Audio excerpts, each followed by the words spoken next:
Então, primeira coisa, vamos mudar lá para o diretório de circuitos da turma de vocês, desktop, IME 22.1, circuitos, tá? Aí tem um arquivo aqui que eu andei mexendo, eu copiei uns truquezinhos que eu vou ensinar para vocês agora. Tem um arquivo ali chamado medtemposinversor.cir, certo? Vamos dar uma olhadinha nesse arquivo. Vou chamar o gedit aqui. E de imprensa. Pronto, tá aqui. Esse arquivo aqui é parecido com o arquivo que a gente usou para simular o inversor. Vocês se lembram, a gente tinha o inversor 1C, que era o modelo do inversor unitário, e o inversor 5P2N, que era um inversor que a gente construiu com as larguras diferentes para tentar balancear. Não está balanceado ainda, mas já está melhor. Aí a gente montou esse arquivo aqui, ó. Tem uma fonte VDD no nó 1 com 1.8 volts, VSS nó 2 com 0. O N3 é um pulso que vai servir de entrada para o sinal, para os inversores, né? Aí aqui tem XINV-U, é um inversor unitário, que é esse 1C. E tem o XINV5P2N, que é o inversor 5P2N, com WP igual a 5, WN igual a 2, beleza. Tinha uns resistores de carga também, mas eu tirei, a gente não precisa ter nada na carga, a não ser que eu queira já fazer o experimento de agora. Aí tem um modelo aqui e o comando de transiente para especificar qual é a simulação que o SpiceOpus vai fazer. Aí nesse netlist aqui, eu adicionei um bloco que a gente chama um bloco de controle, que vai fazer algumas operações, vai fazer alguns gráficos e medições para a gente automaticamente. É bom fazer isso porque é meio tedioso você ficar medindo tempo de subida, tempo de queda. Você pode se atrapalhar na hora de fazer a medição, medir errado, por exemplo. Então, se você construir o programa, testar e o programa estiver funcionando, vai economizar tempo mais tarde. Gasta mais tempo no começo para fazer ele funcionar da primeira vez, mas aí o processo fica automatizado, você pode reaproveitar com pequenas modificações, dá para fazer um bocado de coisa diferente. Então vamos lá, eu vou usar esse bloco de controle aqui, ó. Primeira coisa, primeiro comando do controle run, ele vai executar a simulação, certo? Então ele vai, é como se pegasse o source, que a gente faz sempre no SpiceOpus, eu abro o nome do arquivo, aí logo depois que eu faço o nome do arquivo, a gente dá run e plot. Esse aqui faz o run automaticamente, esses são os comandos que você colocaria lá no terminal do SpiceOpus. O primeiro comando é run e ele vai executar a simulação. Aí o próximo comando que eu vou fazer é o seguinte, como eu vou fazer medições automáticas, eu vou fazer uma linearização dos vetores que foram calculados, porque o SpiceOpus usa um simulador de equações diferenciais com passo variável. Se você não linearizar, a separação de tempo entre os pontos vai ficar não uniforme e isso pode modificar um pouco algumas das medidas. Então, sempre que você fizer simulação transiente, é bom rodar esse comando aqui, ó, linearize, e esse 1P vai ser o tamanho do passo. É igual o passo que eu pedi na análise de transiente aqui, 1 picosegundo de tempo. Aí, a seguir, vou definir algumas constantes. VH é 1.8 volts, VL é 0 volts, aí ficou óbvio o que é que isso significa. Depois tem V 10%, é 0.1 vezes a diferença VH menos VL, que é a amplitude do sinal, somada com VL, certo? Calculei a amplitude e somei pelo nível de baixo. Aí tem V 90%, é 90% da amplitude somada com o sinal. Aí tem VRCR, é o fator 1 menos 1 sobre E multiplicado pela amplitude do sinal, certo? Do mesmo jeito. Aqui essa amplitude está sempre parecendo com um comentário, mas isso é vezes, é porque o realçador de sintaxe não sabe diferenciar que o asterisco no meio da frase não é comentário. Isso aqui não é um comentário, é uma equação matemática mesmo. Está multiplicando. Então esse VRCR é a tensão no nível alto quando você vai medir a constante de tempo com o capacitor carregando, caindo para cima, certo? E o VRCF é a altura em que você usa para medir a constante de tempo com o capacitor descarregando, quando ele está indo para o zero, relaxando para o zero. Pronto. Aí tem mais um V50%, que é metade da amplitude. E pronto, acabou a definição das constantes.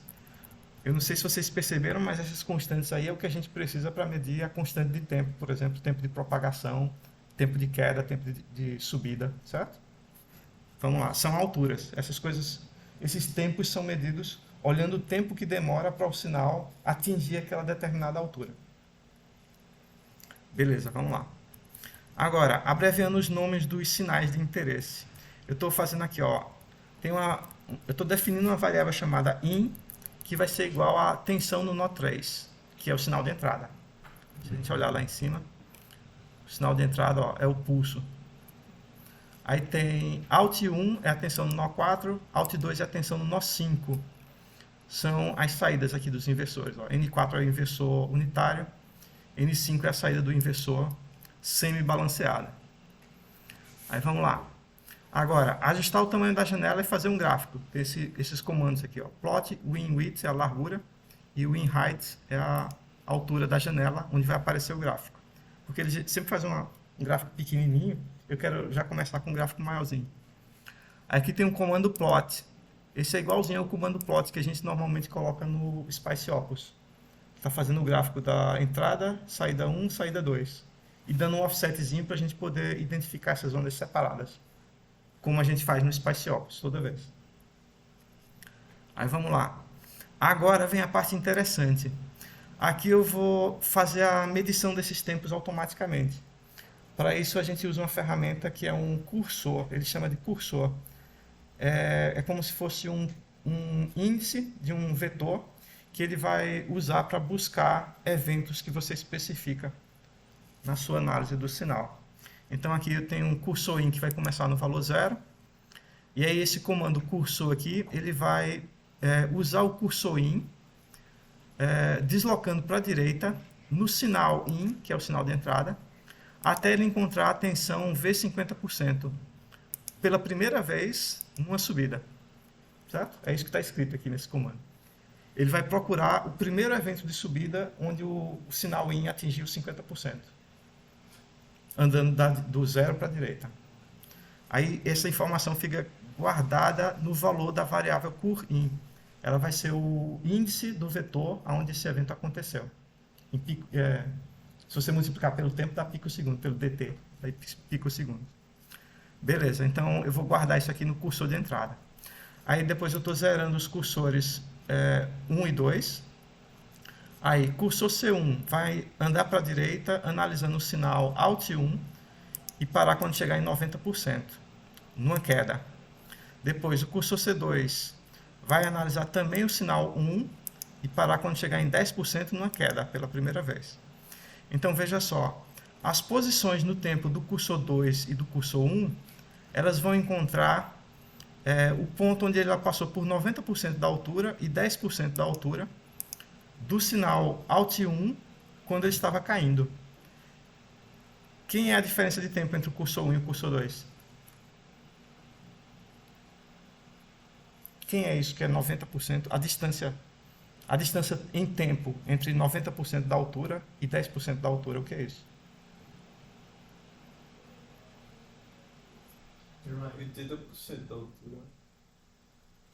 TPDF. É o tempo, bom, é de queda. O 9%, eu estou analisando caindo aqui, ó, falling. É o TPDF, né? Não, é o TF, tempo de queda, T-fall. T maiúsculo de fall. Na definição do livro de eletrônica e não do livro de microeletrônica. O de microeletrônica usa 20 e 80. Era isso que eu estava achando. É. Essa aqui é mais comum. Então, isso está calculado aqui, ó. Linha 52. TF1 é igual a tempo no cursor 2 menos tempo no cursor 1. Essa variável tempo ela é criada automaticamente pelo Spice quando ele faz uma simulação no domínio temporal. Quando você faz uma simulação, ele cria uma variável para colocar no eixo do gráfico. Aí ele cria uma variável tempo, que tem o tempo em segundos em cada ponto da curva. Então eu calculei o TF1 dessa maneira. Aí aqui embaixo tem um comando, print TF1, ele vai escrever na tela. TF1 foi tanto. Beleza. Calculei o tempo de queda do inversor número 1, o inversor unitário, que tem largura 1 nos dois transistores. Próxima operação aqui, ó, zero os cursores novamente. Aí eu vou fazer de novo. A partir do zero eu vou deslocar para a direita, só que agora analisando o sinal 2. É o outro inversor. Aí eu vou fazer a mesma análise. Eu vou olhar onde ele passou em 90% e em 10% pela primeira vez numa queda. Então a diferença agora, tempo do C2 menos tempo do C1 vai ser TF2, é o tempo de queda do outro inversor. Os inversores não são iguais. Um deles tem largura 1, o outro tem largura 2. O tempo de queda é igual ou diferente? Repete, professor. Diferente. Eu tenho dois inversores diferentes. Um deles tem largura 5/2 e o outro tem largura 1/1.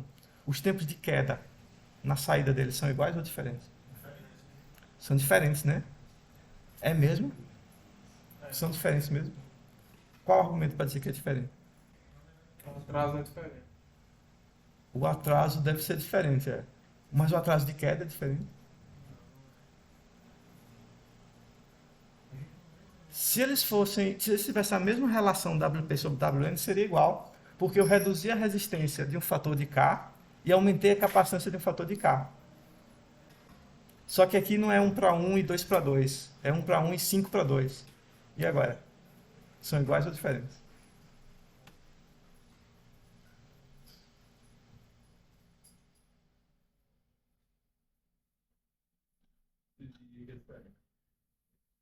Eu acho também que são diferentes, Itamar. São diferentes porque Isso comparado ao outro inversor, né? estou comparando os dois inversores. Estou medindo o tempo de queda no inversor e no outro. Estou perguntando se eles vão ter o mesmo tempo de queda ou se os tempos de queda são diferentes. Se fosse o mesmo inversor, duas cópias iguais, o tempo teria que ser igual. E se fosse numa proporção igual? Se fosse numa proporção igual, eu acho que ia ser igual também. Porque eu aumento a capacitância pelo mesmo fator que eu diminui a resistência. Então, só deixar ele mais largo não muda o seu próprio atraso se não tiver nada conectado na carga. Mudaria se tivesse um outro inversor conectado na carga. Aí fica diferente também. Raramente eles são iguais. Mas esse aqui não tem nada conectado na carga. Para fazer alguma coisa conectada, eu tinha que botar lá em cima uma capacitância de carga aqui, ó. No lugar desse resistor, botar um capacitor. Ou outro inversor. Tá, eu acho que eles vão ser levemente diferentes, mas não muito diferentes. Não por um fator de 2 nem de 5. É quase igual. Quase igual, é 10%, 20% talvez de erro. Vamos lá. Esse foi o tempo de queda. Essa parte aqui até a linha 59 eu entendi. Ó. Calculei o tempo de queda do 2. Agora, medida da constante de tempo de queda. Eu zero os cursores novamente. Esse cursor é um índice de um vetor, certo? Como um array de linguagem de programação. O índice 0 é a primeira coordenada no tempo. Então, eu zero a coordenada do tempo aqui, ó. Aí vou varrer o cursor 1 para a direita no sinal 1, até ele atingir a altura VRC fall, que é 1 sobre E da amplitude do sinal. É o que a gente faz quando eu peço para vocês medirem o tempo de queda, como vocês mediram na atividade 1. Como é que a gente mede a constante de tempo da queda?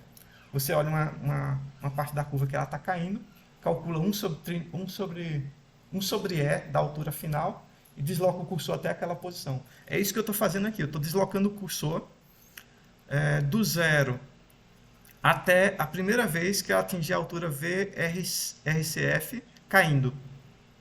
Estou dizendo ao computador, começa no tempo zero, vai procurando. Da primeira vez que ela atingir o valor VRC descendo, aí você para o cursor aí nessa posição.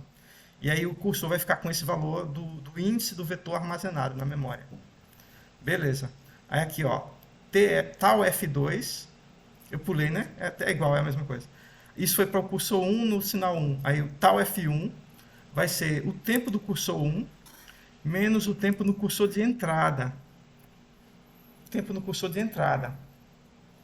Porque eu estou medindo o tempo que a entrada subiu, eu já tinha guardado antes, foi a primeira linha. E agora eu estou olhando o tempo que a saída atingiu 37%, porque eu sei que é assim que a gente mede. Eu meço da entrada para a queda da saída. 1 sobre 37. 1 sobre E. É 37% do valor máximo. É assim que a gente mede a queda. Ok. Aí depois, esse foi o tempo de queda. Agora, medição dos tempos de subida, né? Bom, aqui, para subida, eu vou primeiro colocar o cursor do sinal de entrada na tensão de 50% na queda, porque é um inversor. A subida da saída é uma queda da entrada.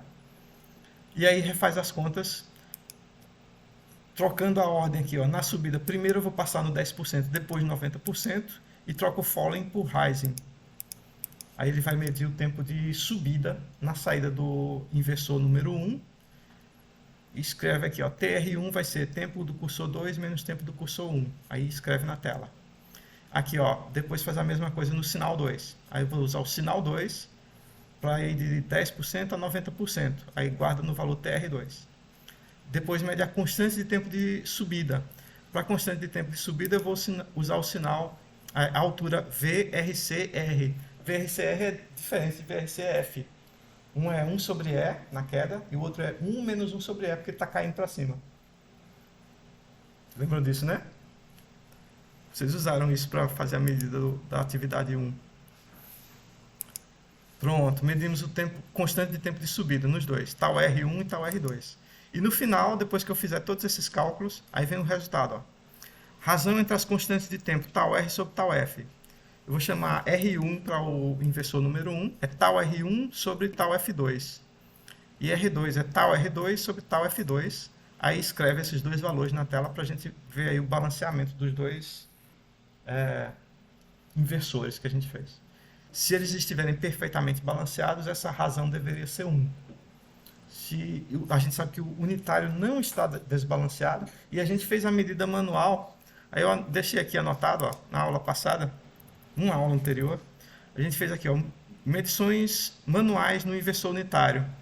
Deu 0,263 nanosegundos para subida, 0,105 para descida, e a razão tal R sobre tal F deu 2,505. Vamos ver o que dá agora. Tem que dar parecido com isso, senão está errado. Beleza? Todo mundo entendeu tudo? Se entendeu, tá em gravação. Boa sorte com a gravação. Vamos lá. Vamos testar. Como é que eu testo esse programa? Eu vou chamar o Spice Opus. Acho que sim. Estou gravando. Spice Opus. Aí, vamos chamar o nome do arquivo aqui, ó. Med tempos inversor.cir. Enter. Ele já fez tudo, já mostrou o gráfico. O gráfico já está grande, ótimo. Eu posso dar um zoom para ver melhor os pedacinhos que me interessam. O que a gente está vendo? Na subida tem uma onda quadrada e na saída tem os dois inversores, esse verde e o azul. O verde é unitário. Olha, presta atenção aqui na diferença dessa curva verde para a curva azul. Na descida, elas são muito parecidas, quase iguais. Mas na subida, dá para ver que a curva verde demora mais para subir, ó. Ela está mais lenta, está mais larga. Porque o verde é unitário. Esse aqui tem 5 transistores P para subir, o outro só tem 1. Vamos dar um zoom aqui que a gente vê melhor. Olha só. A verde é bem mais rápida do que a verde é bem mais lenta do que a azul. A verde é com um transistor. A verde é com um transistor só. E a azul tem 5 transistores P. Ou largura 5, pelo menos. Pronto, então ela é mais rápida. Agora as respostas, ó, que a gente pediu no print ali, ó. Ele escreveu aqui, TF1 é 1.06 10 a menos 10, TF2 9.58 10 a menos 11. Então, são próximos, certo? Esse é o tempo de queda do unitário, deu 1.06, 1.07, 0.107 nanosegundos e o outro deu 0.096 nanosegundos. É diferente, é um pouquinho diferente. Quase igual, mas é diferente. 5% aí de variação. Beleza. Constante de tempo agora, tal. Tal F1 deu 1,034, 10 a menos 10, e o tal F2 deu 1,05. São quase iguais. Está menos de 1% de erro. Não é isso? 1% seria quanto? Seria 1% não, é 2%. Tem 2% de diferença. Mas não são idênticos. Ok. Tempo de subida do unitário, 2.5. Tempo de descida do outro, 1.1. Esse deu bem diferente, quase o fator de 3. porque o PMOS, num caso, é bem mais largo do que no outro. Aí dá muito diferente no PMOS. No NMOS deu parecido. O PMOS deu bem diferente. Aí vamos lá. Tal R1 e tal R2. Tal R1 deu 0,22 nanosegundos e o outro deu 0,088 nanosegundos. Também deu bem diferente, quase um fator de 3. E aí, razão entre as constantes de tempo tal R e tal F. Para o unitário deu 2,17 e para o semi-balanceado deu 0,84. Qual é mais próximo de 1? 0,84 ou 2,16? 17. Não precisa perguntar, né? 0,84 é quase 1. Não é balanceado porque a gente não tentou balancear direito. Mas a gente tinha medido isso da outra vez e deu um número diferente. A gente mediu errado. O programa está medindo certo. Na hora de calcular a altura 1 menos 1 sobre E, era para dar alguma coisa como 1,163, eu botei 1,3. Eu medi errado da vez passada. Esse número aqui, no programa a gente anotou 0,263, isso aqui devia ser o tal R no inversor balanceado. Aliás, no unitário. Aqui o tal R no unitário é 2,562, tá vendo? 0,2562, não é 263. A gente errou um pouquinho aqui, ó. Aliás, é o tal R. Tal R1 é 2,242, ó. 10 a menos 10. É 224, né? 226. A gente errou bastante. Automatizado é mais seguro. É bom checar uma vez. Tem que olhar se esses resultados fazem sentido, porque é muito fácil você se atrapalhar e botar errado, né? Se você comparar dois tempos que não tem nada a ver, um evento aconteceu ali e o outro você pega na segunda oscilação da onda, aí dá tudo errado. Mas esses aqui estão razoáveis, os valores estão certos de conferir. É só olhar um por um e ver se está mais ou menos funcionando. Os números também são da ordem de grandeza do que a gente esperava, mais ou menos isso. Fração de nanosegundo. Então deu tudo certo. Se tivesse aparecido um número aqui de 10 nanosegundos, pela figura dá para ver que está errado. Não tem uma diferença de 10. A figura toda tem uma duração de 8. Então, se tivesse aparecido um número próximo de... Deixa eu dar um autoscale aqui, ó. A figura toda está indo de 8 nanosegundos, 8 nanosegundos até 18 nanosegundos. A figura toda tem 10. Se tivesse aparecido uma distância perto de 5 ou 6 nanosegundos, estava errado, porque essa é a distância daqui para cá. E esse tempo não apareceu em nenhuma dessas medidas. A duração do pulso quase é 5 nanosegundos. Então, se aparecer um número próximo de 5, está errado. Beleza. Por que eu estou mostrando isso para vocês? Bom, vocês não precisam aprender isso, mas pensem aí, é útil, né? Para você não ter que repetir várias vezes a medida. Por exemplo, no procedimento de balanceamento, você pode usar esses cursores, por exemplo, para encontrar o ponto de balanceamento, naquele erro. É mais fácil medir assim. Aí fica automatizado. Você não tem que ficar arrastando o cursor e medindo manualmente. Você vai enviar esse arquivo, tá na máquina já. Tá, não. Eu vou enviar, vou botar no Siga. Vocês podem copiar essa estrutura lá e reaproveitar nos outros programas. Pronto, é isso que eu quero fazer agora. Eu quero copiar algumas dessas instruções aqui para fazer os nossos experimentos de hoje. Então, vou deixar esse arquivo aberto aqui. A gente pode fechar o Opus. E agora vamos trabalhar no que a gente quer. Agora vai começar a aula de hoje. Eu vou mudar lá para o diretório grau. E agora vamos... Primeiro, eu vou fazer o inversor balanceado. E a partir dele a gente vai construir os fanouts e fazer aqueles testes que a gente quer fazer. Eu vou fazer primeiro o fanout de um circuito formado por dois inversores balanceados, um do lado do outro. Aí, como é que a gente faz um inversor balanceado? O Henrique estava me pedindo para começar a fazer a montagem no grau a partir do zero, da célula vazia. Mas isso é um trabalho danado, Henrique. Vou demorar muito tempo. Vamos tentar aqui, ó. Se demorar muito, eu paro. A partir da célula vazia ou a célula vazia? A partir do nada. Não, a célula vazia tem no cigarro. Dá para começar a partir dela. Aí já adianta um tempo, não?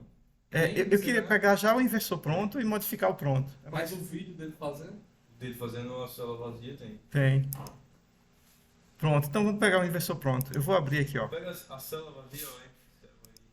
Eu vou pegar o inversor 5P2N e aumentar as larguras. Já tenho pronto, vamos aumentar a largura dele. Tá certo. Aí eu quero balancear esse sujeito. Ele não está balanceado, porque a gente acabou de testar. Deu 0,83 a razão entre os lambdas. Eu sei que o balanceado vai ser 7 por 3. Então vamos fazer 7 por 3 aqui e testar. Aí como é que faz isso? Como é que aumenta a largura? Eu vou tentar stretch, né? Edit stretch. Aí clica no inversor aqui, eu acho que tem que puxar para baixo. Transistor, P-trans. Aí esse aqui tem 5, eu quero que ele tenha 7, eu vou puxar 2 para baixo.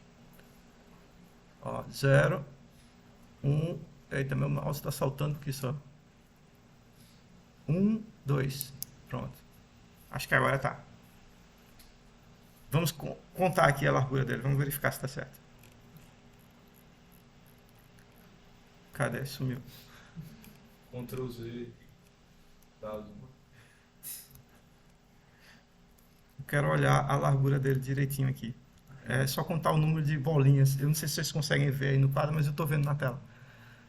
Daqui para cá tem meio, aí 1, 2, 3, 4, 5, 6, com meio dos dois lados, 7. Está com a largura 7 em cima.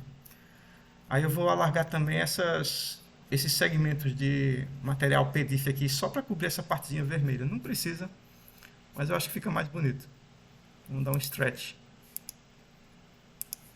Aqui, ó, segmento PDIF. Vou até embaixo aqui, faltando um lambda. Pronto. E esse outro aqui. Segmento PDIF. Até embaixo. Pronto, ficou bonito. Tá com 7 em cima. Agora esse de baixo tem que ter 3. Ele tá com 2. Então vamos tentar largar ele. 2, 3. Pronto. 1, 2 e meio nas extremidades 3. Aqui não aumentou pra baixo. Pode ser para baixo. E assim ficou meio feio. Pode ser para baixo, tanto faz. Eu acho que tem que ser para cima nesse desenho, mas pode ser para baixo. Eu posso puxar ele para baixo também se quiser. Aí fica mais simétrico, né? Vamos dar um move. E o segmento? Ah, olha aí. Não precisou do segmento. Pronto, ficou mais bonito assim. Pronto, eu acho que está balanceado. Eu vou salvar ele com outro nome. File, Save As. Esse aqui é o 7P3. Se não tiver, não tem problema, né? Porque eu anotei as larguras. Aí vamos testar esse bicho. Vou sair aqui do grau um pouquinho. Depois a gente volta. Como é que extrai o modelo? Kuga. Antes do Kuga, Export. MBK Outlow igual SPI para pegar um modelo Spice. Agora, Cougar menos T, nível de transistores, menos AC, porque eu quero o modelo mais simples possível, só os capacitores. E aí o nome do objeto, né, do circuito, inversor 7P3N sem extensão, sem o ponto. Pronto, aí ele fez. A gente pode olhar aqui no Spice Opus, no gedit, cadê? Open grau inversor 7p3.spi. Aqui, ó.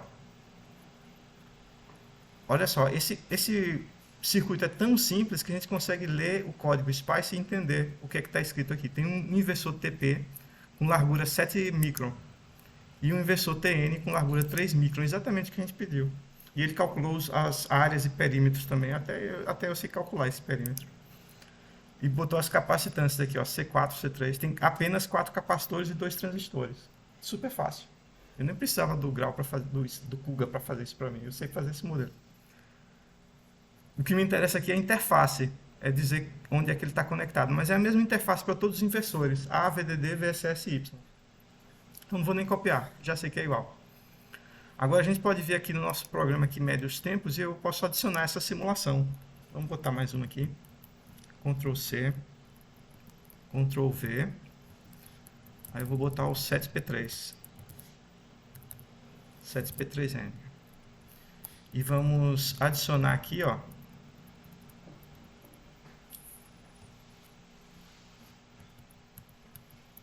Copiar essa linha do 5. Tem que mudar o nome dele na instância. Esse aqui vai ser o 7P3N. E mudar o nome do modelo aqui. 7P3N, para ficar igual o nome que está dentro do subcircuito. Aí a saída aqui está igual no nó N5, assim eles estão em curto-circuito na saída. Eu vou consertar, vou criar uma saída N6. O resto pode ser igual. A mesma entrada para todo mundo. E mudar esse comentário aqui. Pronto. Só para ficar tudo certo. Beleza.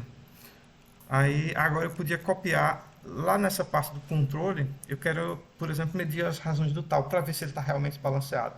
Então vamos medir os taus. Cadê a parte que mede o tal de constante de tempo de subida? Vamos adicionar uma dessas aqui. Eu podia criar um cursor C3 para ele, né? Vamos copiar essa linha toda do primeiro, esses comandos todos do primeiro, e fazer um tal 3.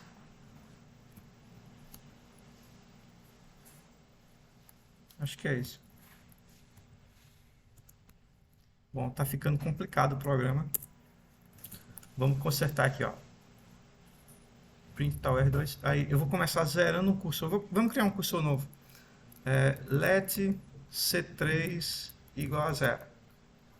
Aí, cursor C3 vai andar para a direita, olhando a variável alt3 até o tempo de subida pela primeira vez. Pronto. E aí eu vou definir uma variável chamada tal R3, que vai ser o tempo do cursor C3 menos o tempo da queda da entrada. Pronto. Esse é o tal R3. Beleza. Aí eu percebi que apareceu uma variável nova, alt3, que não está definida. Vamos definir o alt3. Aqui, abreviações de sinais, ó, alt3. Let alt3 igual a v de n6. Beleza.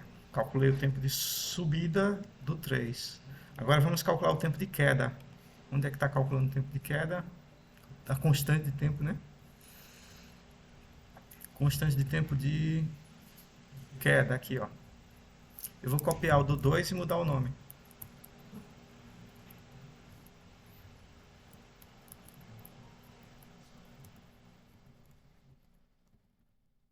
Começar com let C3 igual a 0. Aí varia o cursor C3 para a direita até chegar na altura de queda pela primeira vez. E com isso calcula o tal F3 e escreve na tela tal F3. Pronto. E aqui é o cursor C3. Se eu não errei nada, se eu não esqueci de fazer nenhuma alteração aí, acho que não. Então tá feito. Modifiquei o programa, agora tem 3. Vamos rodar de novo essa simulação no Spice Opus. Tá, para não ficar mudando de janela, eu vou abrir outra tab aqui.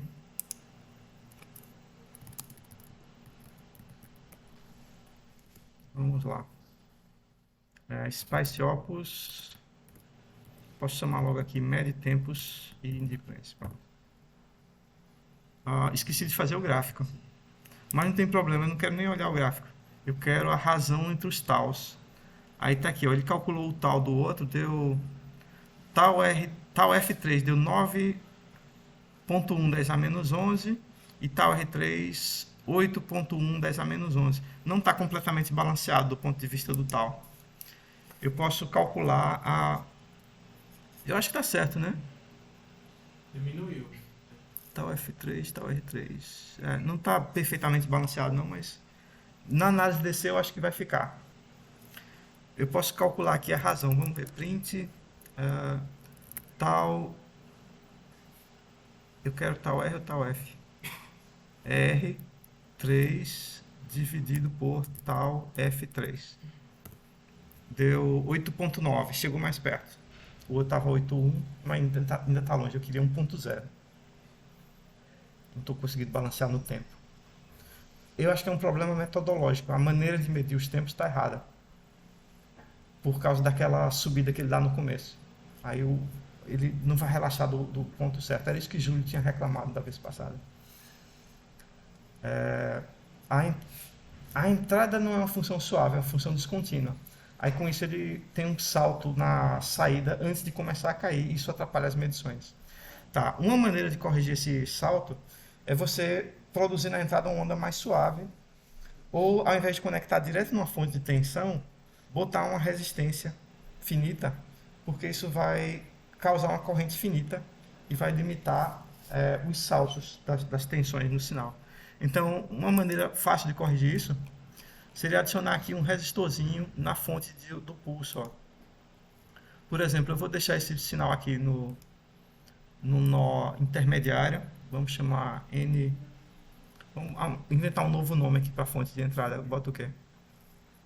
N7.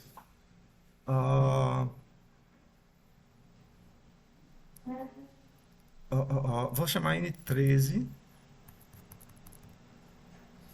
E aí eu vou fazer o seguinte, vou criar mais um componentezinho aqui antes do nosso circuito, que vai ser um resistor RG da fonte, que vai conectar o ponto N13, que é a fonte, com o ponto N3, que é onde estava a fonte antes. É o resistor não ideal da fonte, a resistência interna da fonte que eu estou botando. Aí a gente escolhe uma resistência pequena, por exemplo, 50 ohms. Certo? Eu fiz o seguinte, eu abri a fonte, a saída dela é o ponto N3, só que antes de chegar no N3, tem uma fonte ideal lá dentro, que vai no N13, e o N13 atravessa um resistor de 50 ohms para chegar no N13. O que é que isso muda do circuito? Minha fonte de tensão não é mais perfeitamente quadrada. Ela agora vai fornecer uma corrente através do resistor, que vai depender da capacitância de carga de entrada. Então tem um tempo de carregamento na entrada, a entrada vai ficar mais arredondada. As medições ficam iguais. Eu vou sempre medir em relação a N3. Mas com a saída mais bem comportada, aliás, com a entrada mais bem comportada, eu imagino que a saída vai ficar mais bem comportada. Vamos ver se funciona. Também é um modelo mais realista. Toda fonte tem uma resistência interna. Vamos ver se funciona. Vou salvar aqui e a gente vai testar novamente. Vou rodar de novo o mesmo programa. Fechar essa janela velha. E vamos digitar o nome dele aqui, ó, MED tempos inversor .cir. Ainda tem um pico, mas vocês viram que ele ficou um pouquinho mais suave, mais arredondado. Ó, antes era um pico vivo, agora ele está ficando arredondado. O resistor precisa ser maior. Tá, eu não queria mexer muito nesse resistor, mas vamos botar 100 ohms, 200 ohms, 1K, o que precisar aqui. Vou botar 500 ohms. Vamos fazer de novo. Pronto, ainda tem um pico lá, não deu.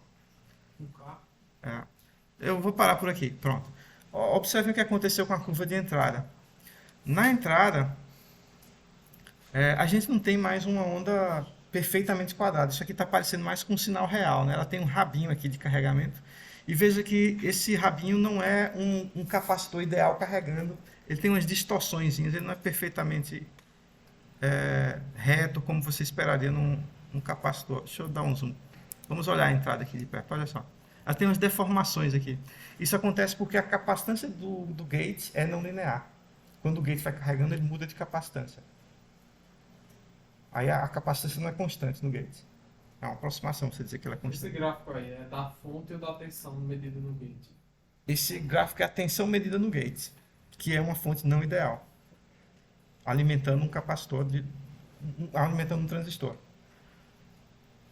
É o gráfico da tensão no gate. Tá, resultados. O que é que isso mexeu nas medições? Vamos ver aqui, ó. Eu esqueci de calcular de novo tal R sobre tal F, né? Print tal R3 dividido por tal F3. Faltou a barra.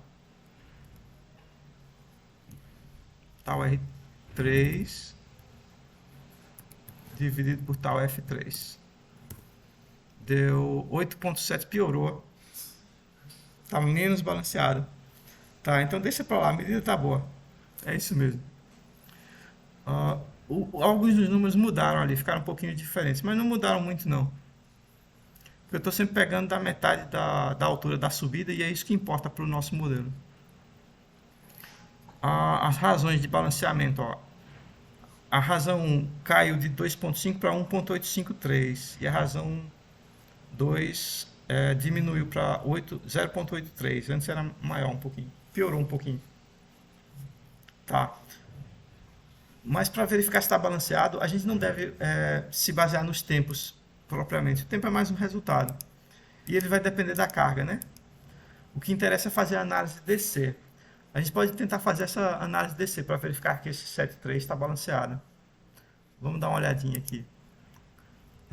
Análise DC do inversor aqui, ó. Inversor DC.C.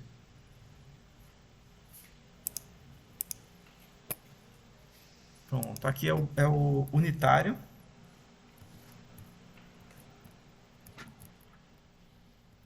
Eu vou colocar os outros dois. O 5P2N e o 7P3N. E a gente pode testar os dois. Vamos chamar eles aqui. Ctrl C, Ctrl V, Ctrl V. Aí vamos lá, eu vou chamar inversor 0, 1 e 2. E mudar os pinos só de saída aqui, ó. 5 e 6. Pronto, e vou tirar esse resistor de carga para não atrapalhar. Ok. Aí, Ainda tá inversor unitário. esqueci, tem que mudar aqui. Esse 1C é unitário. Aí vou chamar o 5P2N e o 7P3N. Vamos ver se ele está realmente balanceado. E como a gente já aprendeu, vamos botar o ponto control para fazer logo o gráfico. Ponto control, plot. Você vai fazer tudo aqui? Vou fazer tudo aqui. Plot V de N4, V de N5 e V de N6. Pronto. Na mesma figura. Aí pela cor a gente identifica. E ponto NC acaba o controle. Não é bom levantar não? Pra gente ver? Não, não precisa não. Na análise DC eu quero ver ele passando pelo ponto VDD sobre 2. Vamos lá, vamos tentar esse outro. Inversor DC.C.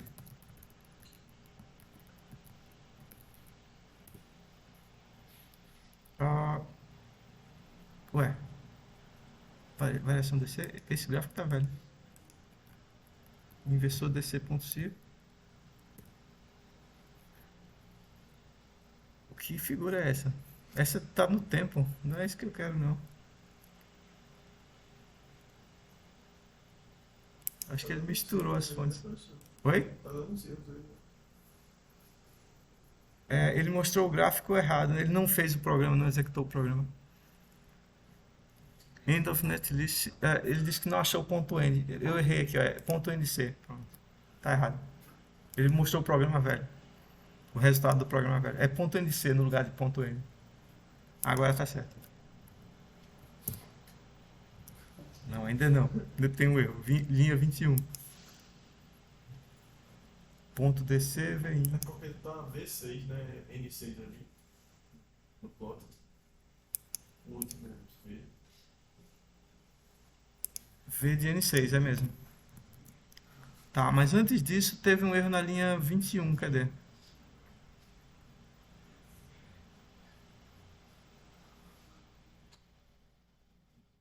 E faltou o run. Tem que rodar. Senão ele mostra a simulação velha. Mesmo que funcione. Pronto. Agora vai dar certo. Na terceira vez sempre dá certo. Pronto. Ok. Tem 3 bichos aí. O vermelho é unitário. Pela cor a gente identifica. Ó. Atenção, V4 é unitário. N4. O azul deve ser o 5P2, N6, não, o azul é o balanceado. O verde é o 5P2, N5, e o azul é o 7P3. Vamos ver quem é que passa mais perto do 0909. Como é que faz pra ver qual é o nó? Qual Barra é? de espaço. Aperta a barra de espaço, ele identifica. Lá embaixo ele escreve o nome. Tá. Vou dar um zoom aqui. Em torno de 1. De 1, de 0,9 mais ou menos. Eu alimentei com 1.8, né? Então eu estou procurando o ponto 0909. 0909 está aqui, ó. Olha só a distância desse ponto para o 0909. Está quase em cima. Então o azul está balanceado na análise DC. Certo? 0909. Não está exatamente balanceado, mas a diferença é muito pequenininha, ó. Quase não consigo ver nessa escala. Deu 4, 10 a menos 4, menor, 4.5, 10 a menos 4, menor do que 1 milivolts. Então tá bom, balanceou. E veja que na análise temporal não parecia balanceado, tinha um erro grande. Mas a temporal é complicada porque ela muda com as capacitâncias, né? Além, quando você faz a simulação DC, a análise DC do problema, os capacitores desaparecem. Não tem efeito de capacitor. O capacitor só aparece com AC. Os capacitores ele troca por curto-circuito ou circuito aberto. Circuito aberto, né, que é DC. Então, ela é mais confiável para fazer esse equilíbrio, esse balanceamento. Ele dá as correntes iguais. É isso que importa. Pronto, esse 7P3 está balanceado. Até porque vai funcionar. Isso aí, essa tecnologia vai funcionar como corrente contínua, né? Não. Ele vai funcionar alterando, mudando os estados o tempo todo.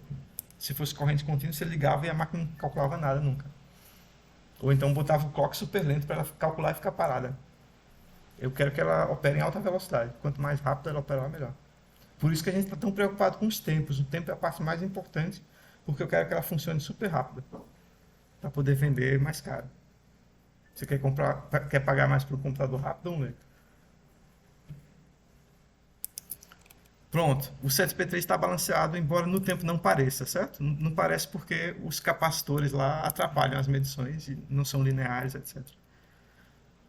Agora, temos nosso inversor balanceado. Agora eu quero fazer os testes de como varia esse atraso de propagação desse inversor em 3 situações. Com alguma coisa conectada na carga, sem nada primeiro, depois com um inversor conectado na carga e depois com 4 inversores conectados na carga. Eu poderia fazer isso muito facilmente no SPICE. No SPICE é só chamar o inversor e dizer, bota mais outro aqui e conecta essa entrada nesse outro. Só que se você fizer isso, não vai ser exatamente igual ao que acontece quando você montar o circuito de verdade, porque você não está extraindo o modelo daquele circuito integrado que tem aqueles componentes. Você extraiu o modelo de cada componente e depois juntou no SPICE, mas sem levar em conta os objetos que fazem a conexão, o resto do mundo. É diferente de fazer o circuito integrado, porque quando você faz o circuito integrado tem trilhas que podem ter resistência e capacitância, que para circuitos pequenos não vai fazer diferença. Aqui não vai dar diferença nenhuma, mas no circuito mais complicado poderiam começar a ter efeito sobre o circuito. Então, tanto faz eu fazer no SPICE ou fazer no grau, mas o mais correto é fazer no grau. E aí a gente vai fazer no grau, que dá mais trabalho, ó. Então vamos lá, eu vou montar agora o circuito no grau que eu quero fazer. O sem nada a gente já fez, eu vou repetir de novo lá no SPICE, sem nada. Mas vamos fazer no grau ele conectado com 1 e com 4. Então vamos lá, vou chamar o grau aqui novamente. Grau e de imprensa. Aí vamos colocar aqui o nosso inversor equilibrado, eu vou chamar uma instância, ó, create instância. No sim, quer dizer que não vai ter nenhuma inversão. Aí eu vou colocar aqui o inversor 7P3N. Pronto. E eu vou chamar ele de inversor 0. Inv0. Está aqui nossa instância. Esse é o inversor. Ele tem os conectores só e uma caixinha para dizer onde ele está. Agora esse bicho aqui eu vou conectar em outra cópia dele. Então eu vou clicar aqui, ó, e botar no sim de novo. Outro inversor igual. Esse aqui vai ser o inversor 1. Pronto. Beleza. Se eu quiser fazer só essa simulação, eu posso fechar isso aqui, salvar como um circuito, aí são dois inversores, eu vou conectar um no outro já já. Eu posso aproveitar o mesmo circuito integrado e fazer tudo que eu quiser no mesmo circuito, para não ter que ficar abrindo o grau em vários pedacinhos. Então vamos botar um maior aqui, vamos botar mais partes. Vamos fazer a outra simulação dessa. Então eu vou botar mais 5 inversores agora. Aí se eu for botando isso todo numa linha, se eu for sempre colocando sem simetria e juntando um do lado do outro, daqui a pouco eu vou ficar com um circuito enorme, né? Uma linha bem comprida e sem largura. Isso não é bom. A melhor maneira de aproveitar a área é você fazer o circuito mais parecido com um quadrado, com a largura e a altura iguais. Então eu vou começar a colocar algumas coisas uma em cima da outra. Vou usar mais de uma linha na minha matriz. Não vou fazer uma linha só, vou usar duas linhas.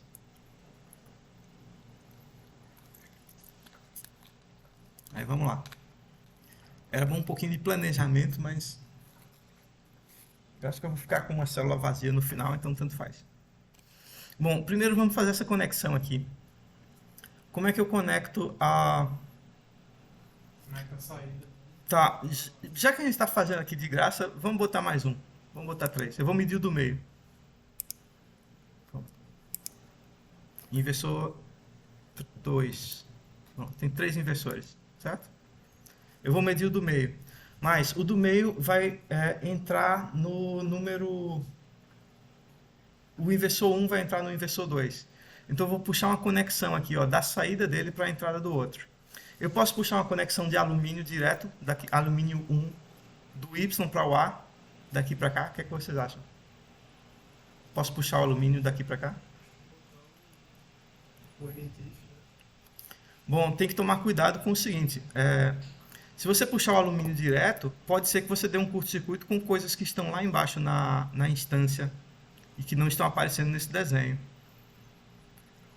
Quando a gente vai usar a ferramenta automática, ela não faz a conexão com alumínio 1 para evitar esse tipo de problema. Para saber se você pode ou não, a gente pode dar uma olhadinha embaixo da instância, por dentro dela, com essa ferramenta aqui, ó, Peek. Peek é uma olhadinha. Então, vamos ver aqui o que, é que tem aqui embaixo. Olha só. Desse Y para esse A, desse Y aqui para esse A, eu posso puxar uma trilha de alumínio. Não vai bater em nada aqui no meio. Não tem problema, porque não tem nada embaixo. Então vamos fazer isso. Create, segmento, aí material aqui, ó, alumínio 1. Tá? Eu vou pegar da saída Y até a entrada A do outro. Pronto, conector. E a mesma coisa no anterior. Eu vou pegar aqui, ó, da saída Y do anterior para a entrada A do inversor do meio. O que é esse quadrado azul? Se é um G ou é um Y? Y. Y é a saída do inversor e A é a entrada. Em cima ali, ó, sem nada azul. É a mesma coisa. É um contato extra que eu coloquei para ele. Esse de baixo é uma referência, mas os dois estão conectados. Eu acho que estão conectados. Vamos dar um pique aqui de novo. Tools, pique. Olha só, tem uma barra de alumínio grande atravessando na vertical. Esse Y está no mesmo ponto que o A. Esse quadrado laranja aqui é uma referência, é um ponto de referência para você saber onde é que está a sua saída. Para fazer exatamente essas conexões que a gente está fazendo quando chamou a instância. Aí pronto. Estão conectados. Deixa eu fazer um pique aqui. Pronto. Aí tem 3 inversores conectados em série. O sinal tem que chegar no A do primeiro, aí ele vai sair pelo Y e vai para o próximo, para o A do meio. Depois ele sai pelo Y do meio e vai para o A do próximo, do terceiro. Aqui tem 3 inversores conectados em série. Eu vou medir o atraso de propagação no do meio. Próxima análise. No mesmo circuito integrado, já que eu vou mandar fabricar o chip assim, né? Não vamos desperdiçar, fazer outro pedido que só sai daqui a um mês. Vamos colocar o resto do nosso circuito aqui. Aí eu vou colocar 4 inversores recebendo a saída de um só. Como é que faz isso? Vou fazer create instância de novo. Como é que eu vou arrumar 4 e 1? Eu preciso de 5 inversores. Um vai para a saída de 4. Como é que vocês recomendam que distribua no espaço? Pode ser embaixo, Pode ser embaixo. mas não seria interessante, né? É, é bom que seja embaixo, porque embaixo ou em cima. O que é melhor? Por que melhor embaixo em cima? Não faz muita diferença não, é a mesma coisa. Do que ao lado? Se você botar muitos ao lado, vai ficando comprido. Eu queria fazer um quadrado. Eu tenho que botar mais 5 aqui, certo? Mais 5 ou mais 3? Aproveitando 25. Mais 5. 5 ou 6. E tentar fazer um quadrado com 9. Como é que faz um quadrado com 9? 3, 3, 3. Certo? Vamos botar 3, 3, 3. Aí eu vou continuar colocando aqui, um do lado do outro. Vamos lá. Embaixo, não? Pera aí, 3, 3, 3 dá 9. 1, 2, 3. Aí eu boto 3 embaixo, 3 embaixo. Vai ficar muito alto. É porque não é bom 3, 3, 3 porque ele já não é... A célula unitária não é quadrada. Ela é menos larga. Então 3, 3, 3 não é bom. É bom que tenha mais unidades na linha do que na coluna. Eu quero 2 linhas só. 6 e 6. 6 e 6 pode ser, né? Não, 3. 3 em cima, 3 embaixo. Não, tem que ser 9. Como é que faz? Diga aí. 6 e 6. 6 e 3, então. 6. 6 por 3. Vamos botar 6 mais. por 2. 6 colunas por 2 linhas. Então 2 por 6. Vai ficar sobrando 3. Vai ficar quadrado. Eu quero 2 linhas apenas. Então, 9 não dá, né? Vai ficar uma vazia. 4,5. Pronto. 4,5 num e 4,5 na outra. 5. E uma vazia. Tá. Inversor de novo, sem simetria aqui, ó. Inversor 1, 2, 3. 3.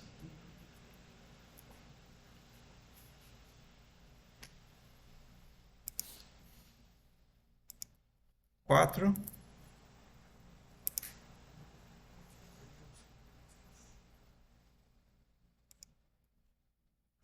e 5. Botamos 5 inversores, um do lado do outro. Agora eu vou começar a botar em cima, certo?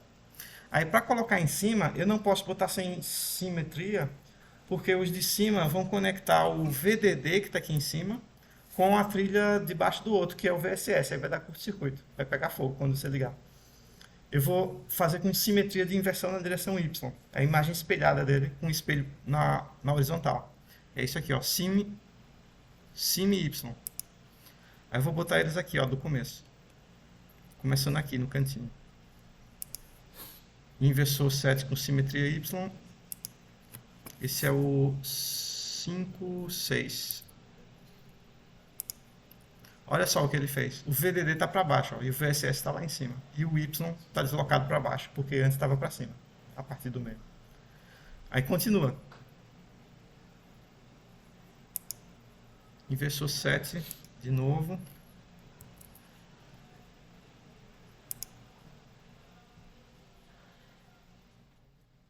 De novo.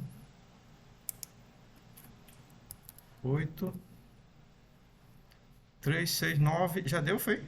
3, 6, 7, 8, 9. Se eu apagava um embaixo, colocava outro em cima. É.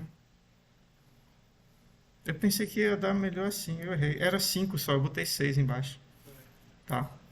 Vamos organizar. Já deu, já tem 9. Então eu vou mover esses 3 aqui para o lado e puxar esse último para o começo. Vamos lá.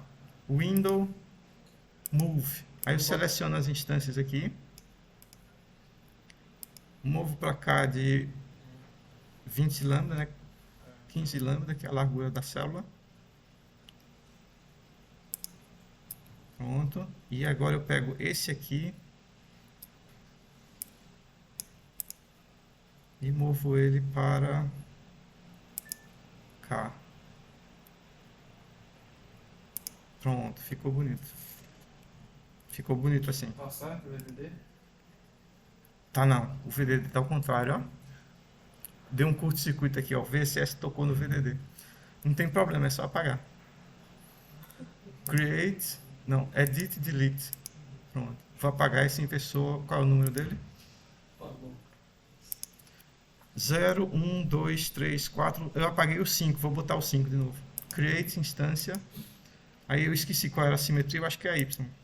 Simetria Y aqui. E chamar ele de inversor 5. Pronto. E fiquei com um buraco vazio. Não pode ter buraco vazio, tem que botar uma célula vazia nessa posição. Aí a gente tem a célula vazia. Vou botar aqui, ó. Create instância. Simetria de inversão. Tem que inverter também, porque a célula vazia tem coisa dentro, não é completamente vazia. Aí clica aqui. Cadê? Ué, não funcionou. Create instância. Simetria Y. Ele tem que selecionar, não? Eu cliquei aqui, ó, simetria Y. Agora eu estou tentando arrastar a janela para sair da frente, que ela está na frente. Espera aí, deixa eu arrastar para cá. Pronto. Pronto. Aí célula vazia, empty cell. Aí eu vou chamar ela de MPT0. Tá aí a célula vazia. Atenção para a inversão da célula vazia. Ela é vazia, mas nem tanto. O VDD dela está conectado no VDD da outra e o VSS no VSS das outras. Ela não é completamente vazia. Tudo parece certo aqui, ó. Temos o nosso bloquinho com 10 células aí unitárias. A gente pode dar uma olhadinha nele, Tools, Pick, para ver se está tudo certo. Tools, Pick. Pronto, está aí. O poço batendo com o poço, VSS em cima, VDD embaixo, célula vazia, tudo certo. Pronto, esse é o nosso circuito. E falta conectar agora, né? Falta fazer as conexões. Eu acho que precisa criar um abutment box e definir os conectores dessa instância, certo? Porque eu chamei instâncias. As instâncias têm os conectores delas, mas são no nível hierárquico mais baixo. Então eu preciso criar um abutment box e os conectores do meu circuito, que podem ser relacionados com os da instância. Esse inversor aí. Qual deles? Tipo, o senhor ligou 2, foi um inversor em fanato de 2. Aí o senhor disse que queria ligar um e o fanato de 4. Não. Né? Tem 3 inversores em série. O do meio tem fan-out de 1.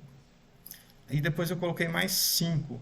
Aí dos 5 eu não conectei nada. Vou conectar agora. 6. Tem 6 sem conexão. Tem 5 sem conexão. São 6, não? 4 em cima e 2 embaixo. É verdade, né? Tem 6, verdade. Tá, eu quero conectar um em 4 e o primeiro eu vou usar de entrada pro 1, que tá sozinho. Beleza. É isso aí. Tá, agora eu percebi que eu fiz uma besteira, que é o seguinte. Eu vou querer subir com esse sinal desse último inversor para a coluna, para a linha de cima, sendo que esse Y vai no lado de cima. Mas o lado de cima está lá, se eu olhar nessa ordem, está lá do outro lado. Então, se eu tivesse usado simetria XY e botasse ele espelhado tanto na direção X quanto na Y, era só subir na vertical e depois ir andando para a esquerda ao invés de ir para a direita. Seria muito melhor o design. O que é que vocês acham? Vamos fazer isso para ficar mais prático, senão a conexão vai ficar um inferno. Vamos apagar tudo e fazer de novo. Não vou apagar tudo não, só vou apagar os 4 de cima. Edit, delete, vamos lá.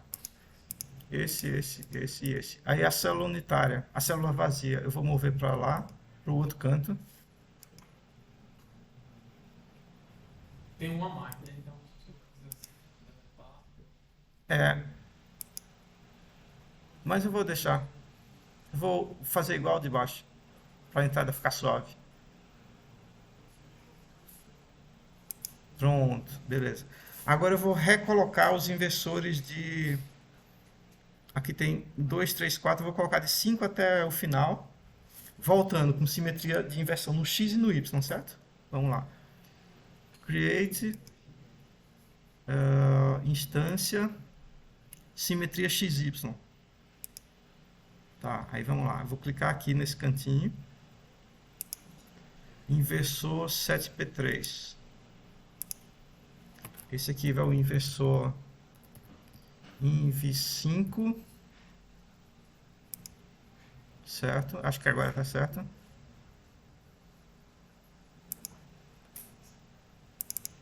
INV6.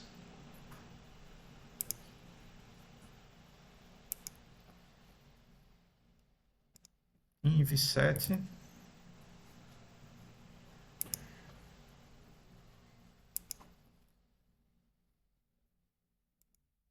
INV8. Pronto. Temos 9. Beleza. Agora eu vou fazer as conexões. Vai ficar muito mais fácil a conexão agora. O VDD está sempre embaixo, está tudo certo. Aí vamos lá. Create via alumínio. Não, via não. É segmento. Create segmento alumínio 1. Tá. Esse aqui vai ser o inversor de entrada, que vai gerar um sinal suave para a entrada do inversor de teste, que é esse aqui. Aí está conectando com A, igual aos outros, igual ao primeiro. Agora, esse aqui de baixo vai conectar em paralelo com os 4 de cima. A saída dele vai na entrada dos 4 de cima. Então eu vou subir o Y. Eu não posso subir o Y aqui direto, porque embaixo tem alumínio 1, né? Se a gente der uma olhadinha, tem as trilhas de alimentação. É alumínio 1 aqui, ó. Aí eu não posso subir com esse Y direto aqui para o A, porque vai passar pelo VDD, aí dá curto-circuito. Eu posso transformar em poly e subir, por exemplo. Mas isso vai dar trabalho. Eu vou ensinar um truque sujo para vocês aqui. Eu vou fazer uma trilha de alumínio 2 para subir na vertical. Aí, ó, alumínio 2. Vamos lá. Eu posso pegar esse ponto. Não, vou pegar daqui de baixo, da saída do Y. Daqui pode ser. Daqui. Não, daqui. Embaixo, mais longe. Aí eu vou subir com a trilha de alumínio 2 até chegar perto do A. Cadê o A dele? Aqui, ó. Acho que tem cara que vai dar problema porque ele está passando perto do poly. Mas vamos tentar, acho que vai dar certo. Pronto, essa fita com a cor diferente aí é o alumínio 2. Alumínio 2 é outro material, outra tecnologia. Ela não vai tocar no VDD que está ali embaixo. Só que aí eu preciso fazer a conexão do alumínio 2 com o alumínio 1. Então agora eu vou criar uma via, create via. Aí tem aqui, ó, via 1, 2. Ela muda o tipo do material, ela faz a conexão do alumínio 1 com o alumínio 2. Aí eu boto um aqui, ó, e outro aqui. Pronto, agora esses pontos estão conectados. O alumínio 2 transportou o sinal do alumínio 1 passando por cima do alumínio 1 que não podia. O senhor disse que o primeiro inversor era de suavização. O primeiro inversor vai pegar uma onda quadrada e transformar numa onda com cara de saída de inversor. Suave, arredondada. Pronto, então, primeira conexão foi feita. Agora eu tenho que conectar os outros. O A de todo mundo. Eu não posso puxar alumínio 1 como eu fiz lá embaixo, porque se eu puxar alumínio 1 do A para o A, ele vai cruzar pelo alumínio 1 do Y. Como o meu Y tem uma barra comprida de alumínio 1 aqui, vai dar um curto-circuito. Então, tem que usar alumínio 2. É o jeito, é mais fácil aqui usar alumínio 2. Mas não seria o correto. Não é o mais econômico, porque depois eu não vou poder reaproveitar essa célula. Vai ficar muito complicada. Mas eu vou fazer, porque eu estou com preguiça de fazer outra coisa. Eu não vou poder reaproveitar essa célula num design que tem uma hierarquia mais alta. Ela está ficando cara, né? Está subindo muito na vertical. Mas tudo bem. Subido muito na vertical porque, teoricamente, para fazer isso, teria que botar uma camada de isolante. Como é na aplicação? Ela está ocupando... Eu não estou sendo econômico no espaço. Eu estou desperdiçando espaço na vertical usando uma tecnologia que não era necessária. E se eu pensar mais um pouquinho e tiver cuidado, eu não preciso usar o alumínio 2. E aí, se eu não usar o alumínio 2 agora, eu vou poder usar ele depois, quando eu for reaproveitar essa célula para outra coisa. Como eu não vou usar ela para outra coisa, aí eu vou usar logo agora. Facilitar a minha vida agora para dificultar mais tarde. Como eu não vou fazer nada mais tarde, então tá bom. Aí vou puxar uma trilha de alumínio 2, passando em cima de todos os As. Vamos lá. Edit. Não, Create. Segmento. Alumínio 2. Cadê o segmento? Está embaixo dessa janela. Deixa eu ver se consigo arrastar aqui. alumínio 2. Eu vou passar em cima de todos os As. Assim. Não tem problema porque é alumínio 2. Aí, em cada ponto que eu quero que faça um contato, eu vou botar uma via 1, 2. Aí ele vai transformar o alumínio 2 no alumínio 1 daquele ponto onde ele passou. Uma vez aqui nesse A. Se eu acertasse ele com o meu mouse tremendo, ó. Acertei 1, 2, 3. Está conectado. Pronto. A saída Y do último inversor lá subiu, veio para o primeiro, para o segundo, lá em cima, né? Da linha voltando. 1, 2, 3, 4. Estava conectado em 4 outros. Pronto. Fez a conexão. Acabou aí. Ok. Você está fazendo conexão com o polissilício, né? Não, com poli. Eu estou fazendo com Essa alumínio. conexão aí, não, de alumínio 2 com Tá. polissilício, em cima. Tá. Eu estou fazendo a conexão com alumínio 2 para alumínio 1. Mas esse alumínio 1 que eu estou usando está conectado no gate. O poli está escondido. Ele vai ter poli em algum lugar, mas ele está escondido. Vamos dar uma olhadinha aqui embaixo do capô de novo. Pique. O que é que tem aqui, ó? Embaixo tem alumínio 1, aí eu mudei para 2. Aí ele subiu, cruzou essa alimentação aqui, que é alumínio 1, passou em cima dessa conexão do alumínio com difusão, não tem problema, porque é o 2 que está passando. Chega aqui o alumínio 2, passou em cima da conexão, do contato com o poli do alumínio 1, mas como ele é 2, não tem contato. Aí chegou nesse ponto, eu botei uma via 1,2. A via 1,2 cava um buraquinho no alumínio, no isolante do alumínio 2 e entra em contato com o alumínio 1 que está embaixo. Aí aqui tem um contato do 1 com 2 que está batendo só no conector do A. E só naquele ponto do A, só naquela conexão. Depois ela segue para a esquerda, aí vai no outro, abre outro buraco e ele conecta ali de novo. E faz isso nos outros dois. Aí conectou os 4. A saída do último inversor está conectada na entrada dos 4 outros. E foi fácil de fazer. Eu não tive que me preocupar se tem curto-circuito ou não, porque eu usei uma tecnologia diferente. Aí pode passar por cima de tudo. Pronto. Fácil, barato e feio. Ok. Vamos salvar aqui por caso de faltar energia, de cair um raio. E a bateria? Save as. Bateria não vai, está conectado. Como é o nome desse aqui? Eu vou chamar ele de medida de atraso, não. Fanout de 4, FO4. FO1, FO4. Pronto. Um nome bem instrutivo. FO1, FO4. Fanout de 1, fanout de 4, porque tem os dois. Não tá faltando uma conexão entre INV2 e INV3, INV2 e INV3. Eu não quero, não. Porque eu vou usar esse circuito para medir duas coisas diferentes. Eu vou usar para medir o fanout de 1 nos primeiros 3 inversores e medir o fanout de 4 nos outros. Pronto. Aí vamos lá. Agora eu coloquei as instâncias e coloquei as conexões entre as instâncias. Agora eu vou criar o circuito propriamente dito. Por enquanto só tem instâncias.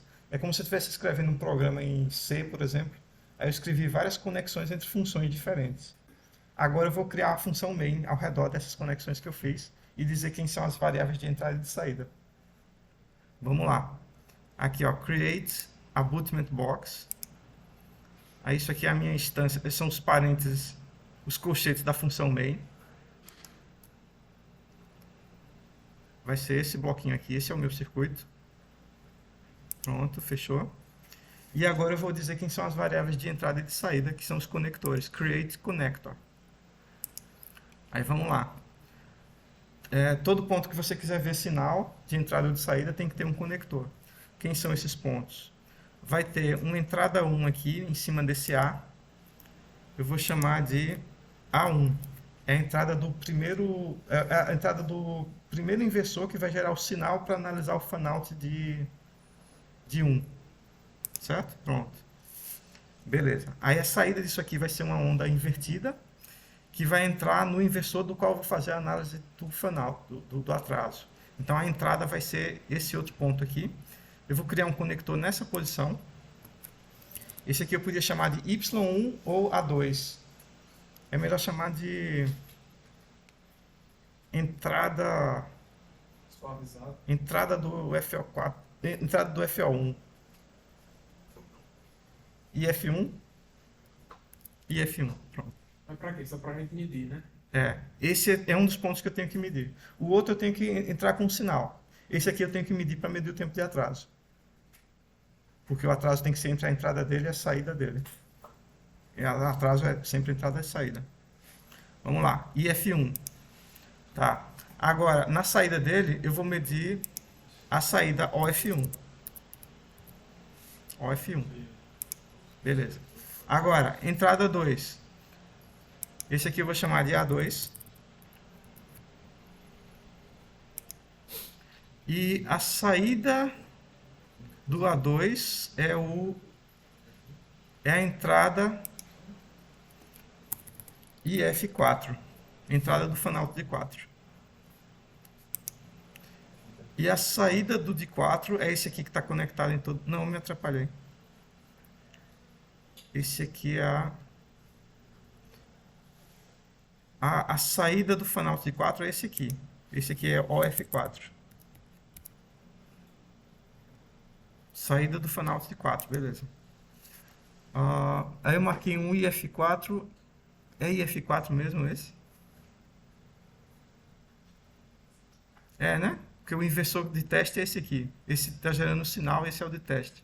Então aqui é a entrada do fan out de 4, tá certo. Não dá para ler mais o ícone, o nome, porque ficou misturado aqui A com B, mas esse aqui é IF4, a entrada do inversor do fan out de 4, que é a entrada A desse aqui. E a saída dele é o OF4. Pronto. Então, coloquei as entradas e saídas dos sinais. É só a gente lembrar o que elas significam depois, vai dar certo. Só falta colocar as alimentações. A gente está simulando circuito de verdade, tem que colocar a alimentação, senão ele não funciona. Então, tem um conector VSS, eu vou botar aqui embaixo. VSS. Beleza. E tem um conector VDD, pode botar aqui em qualquer ponto, VDD. Beleza. E tem mais um VSS aqui, ó. Eu criei uma ilha de VSS separada. Foi lá para cima. Tem que ter um conector para ele, senão na Terra. Aí aqui vai ter um VSS1. Pronto. Agora eu acho que temos todos. File save. Pronto. Acho que agora está pronto. Tá aí o nosso circuitinho. Deu trabalho, não foi? A gente acostuma. Chega um momento que começa a ficar rápido. Faltou uma coisa importantíssima. Duas coisas. Testar se está tudo certo. Tools Druk. Vamos ver. Se der erro aqui. No design error, poxa. Outra coisa que a gente podia testar é as conexões, mas não tem muita conexão aqui. E, infelizmente, o Grau não consegue ver conexões descendo no nível hierárquico. Eu só consigo ver se a minha trilha de alumínio 2 está conectada lá em cima. Aqui, ó, aqui. Cadê? Via 1, 2. Tá. Vamos ver em que a via 1, 2 está conectada. Ó, na trilha de alumínio 2 que foi lá para cima. Mas aí eu não consigo ver dentro das instâncias se ela conectou nas entradas que eu queria ou se deu curto-circuito em coisas que não deveria. Não dá para ver. Então, como só tem duas, três trilhas aqui, não tem muito o que analisar. Então, tá tudo certo. Pronto, não teve erro, podemos sair. É só extrair o modelo agora e testar, né? Aí, como é que extrai? O export mbk outlow igual a SPI e Kuga -t -ac. Professor, precisa fazer o export de toda vez? Não, eu não chequei se a variável já estava certa. Se já tiver, não precisa. Agora tá. Como é o nome desse bicho? FO1, FO4. Sem extensão, vamos lá. Pronto, achou. 0,4 PF de capacitância, é um circuito pequenininho. Agora a gente tem que escrever um programa, uma netlist Spice que teste e meça as coisas que a gente quer.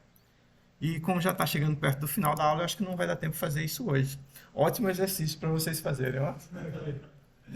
É só botar os sinais e testar, medir as coisas que a gente quer. Eu quero o atraso de propagação.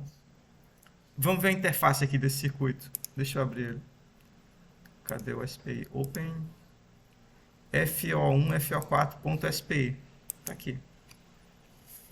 Olha só, ele tem duas entradas, A1 e A2. Essas são as entradas onde a gente vai aplicar um estímulo, uma onda quadrada. Aí essa onda quadrada vai ser transformada num pulso invertido pelo inversor de entrada, que não é o que eu quero medir, ele é só para suavizar o pulso. Aí tem IF1 e IF4, são as entradas dos dois inversores.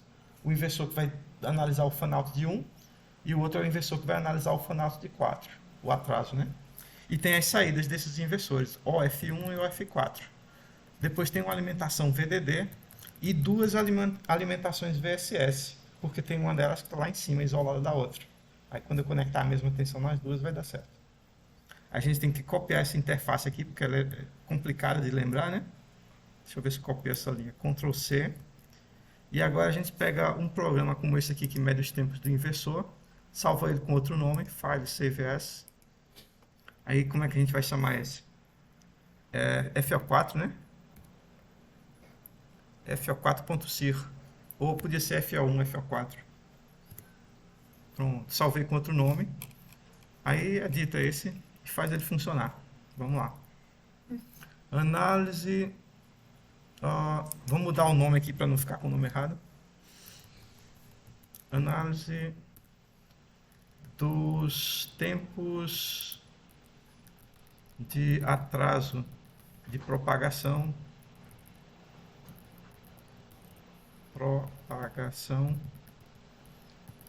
no inversor 7P3N com FO1 e FO4. Pronto. Beleza.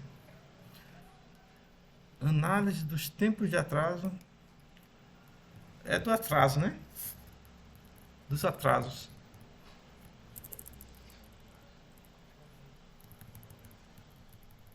Atraso de propagação, para ficar uma linha só.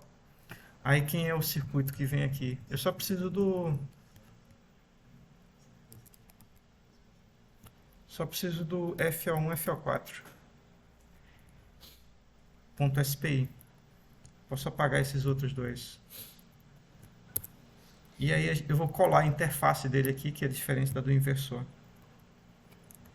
Pronto, está aqui. Aí agora é só... Vamos criar duas fontes de alimentação. Não, pode ser a mesma fonte. Ó, VDD é 1.8, VSS 0 e um pulso de 1.8 volts com 5 nanosegundos de duração. Acho que é suficiente para analisar tudo. Pronto. Aí tem um resistor de entrada aqui. Eu não vou precisar desse resistor mais, esquece. Esse nó aqui pode ser nó 3. E agora vamos criar um componente aqui. Só tem um componente, um subcircuito. É o nosso X FO1, FO4. Aí, quem são as conexões?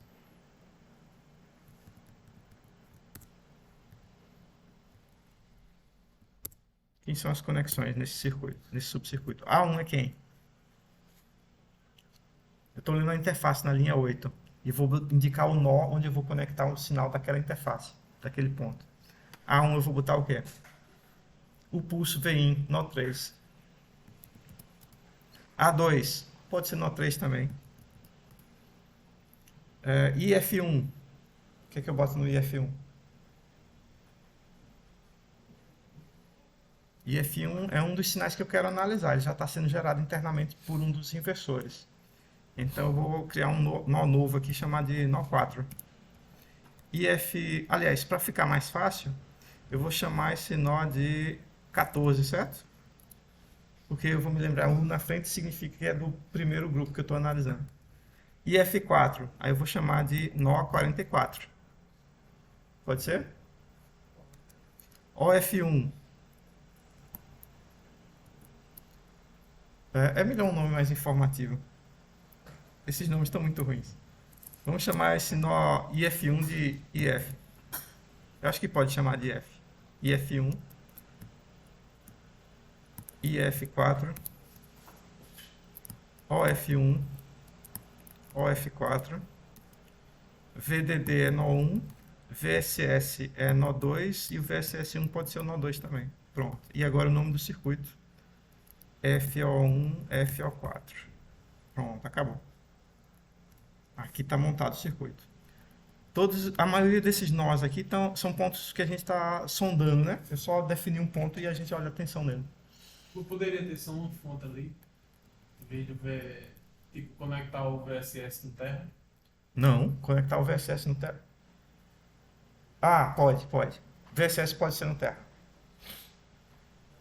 VSS pode ser no terra.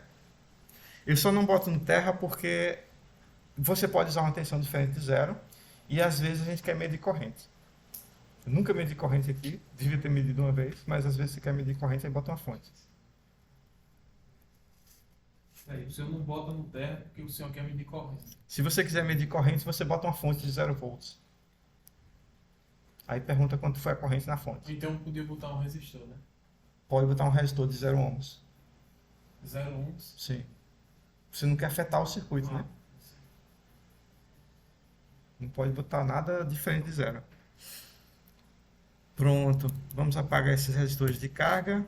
O modelo aqui, ó, mantenho sempre o modelo do PMOS. Aí eu poderia fazer análise de DC, mas vai ser transiente. E agora controle. Tá. Vai ter um run, vai ter um linearize. Eu vou medir tempo de atraso de propagação. Eu não preciso de VH, VL, V10%, VRC, V50 eu preciso. Tem tempo de atraso de propagação, pega V50. Pronto, nome dos sinais. A entrada é o... Bom, eu tenho duas entradas, não é uma entrada só. A entrada é a fonte... Não, tá, tem duas entradas. Vamos chamar aqui I1, que é a entrada do inversor de teste, e F1, do primeiro. E em 2 é IF4. Pronto. Aí vamos lá, tem duas saídas, Alt 1 e Alt 2. Alt 1 vai ser OF1. Ainda bem que eu escolhi um nome bonito para a saída, né? E OF4, pronto, acabou. Aqui já está feito o teste, certo? Aí tem o plot win width e o gráfico das tensões de entrada e de saída. Vamos corrigir aqui as tensões de entrada e de saída. Plot em 1. A entrada eu acho que é igual para os dois. Vamos botar em 1 e em 2 na mesma linha. Alt 1 mais 2 volts e Alt 2 mais 4 volts para ficar descolado. E aí aqui tem a análise. Aí eu vou fazer o seguinte, eu quero comentar toda essa análise para fazer com vocês na próxima aula. Como é que comenta um bloco? Tá. Eu vou cortar tudo, depois a gente copia de novo. Pronto. Vamos só fazer o gráfico. Save. Beleza. Spice Opus. FO4.C.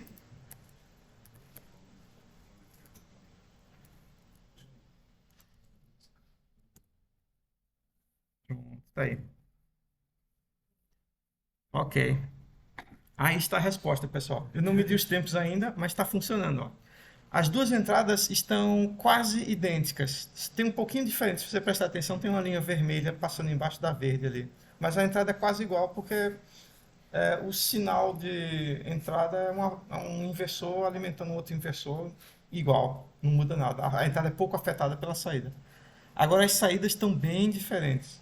A saída azul é o inversor com fan-out de 1. O tempo de atraso dele deve ser um pouquinho maior do que o do outro.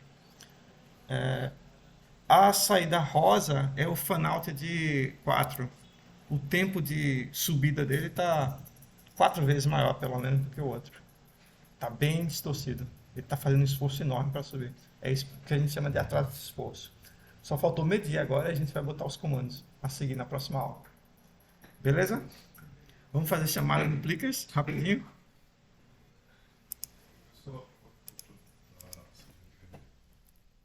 Foi. De 8 a 8.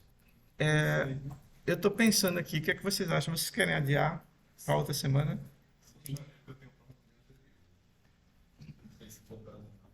Eu pensei que ia acabar o assunto dessa aula e fazer revisão na terça. Aí, se eu fizer a prova na quinta, fica pouco tempo de revisão. Tá meio apertado, né? A prova vai ser melhor de ser feita na terça, porque fica o final de semana mais. Foco então não. Terça-feira eu colo. Vamos adiar para a terça da outra semana? Pode ser? Dia 11. Acho que é dia 11, né? Deixa eu olhar no calendário, tá olhando.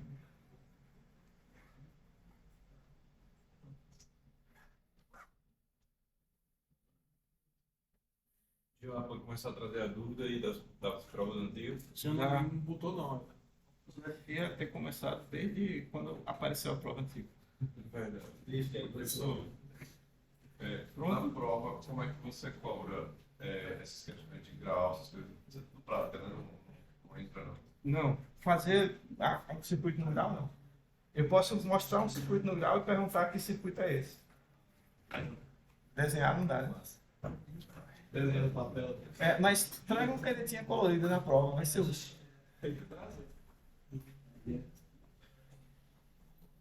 E régua. E uma lupa. Obrigado, senhor. Tchau.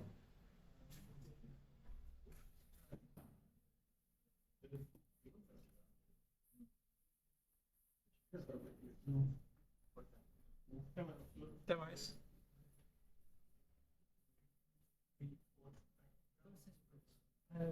Teve algumas outras atividades que eu tive que perder aula porque meu pai precisou passar por uma cirurgia, Seu pai tá bem? tá se recuperando. Aí, Tem uma atividade no SIGA que vale nota. Até mais. é mais. São 3 atividades na primeira unidade. Aí tem aquela do circuito RD, que a gente já fez, já fechou. Tem outra que ainda não fechou ainda, eu acho, que era fazer a... Ou fechou hoje, Eu não acabei não vendo. tá? Que era para fazer os diagramas de palitos de algumas portas. E tem uma outra que eu coloquei ontem, que é até o dia 10, eu acho. Tá.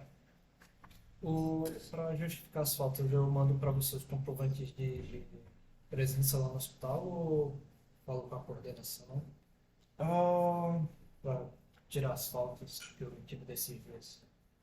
me mande um e-mail.